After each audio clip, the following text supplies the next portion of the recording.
कि जलवायु को प्रभावित करने वाला जो पहला कारक है अक्षांश, उसमें देखिए क्या लिखा हुआ है बुक में, एक एक लाइन समझते जाइए और मैप में देखते जाइए।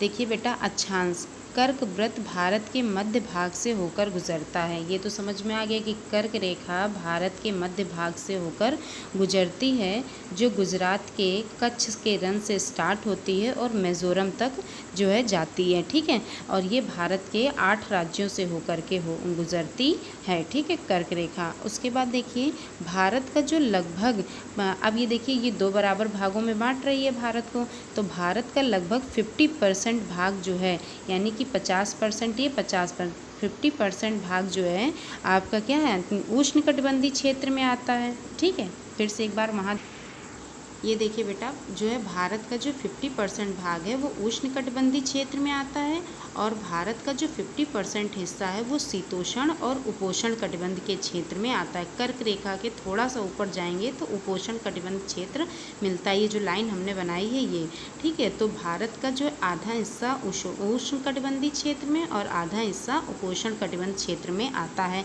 उसके बाद देखिए कर्क वृत्त के उत्तर में स्थित शेष भाग उपोष्ण कटिबंध है। ये देखिए उत्तर में स्थित ये वाला, ठीक है, ये दक्षिण में,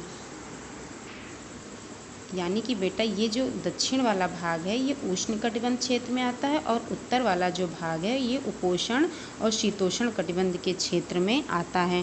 ठीक है, इसलिए हमारे देश में की जलवायु में उष्णकटिबंधीय और उपोष्ण कटिबंधीय जलवायु की विशेषताएं विद्यमान हैं। समझ में आया? इसलिए हमारे देश की जलवायु में उष्णकटिबंधीय और उपोष्ण कटिबंधीय जलवायु की विशेषता विद्यमान है। अक्षांश समझ में आ गया। अब आगे हम पढ़ेंगे ऊंचाई। ठीक है।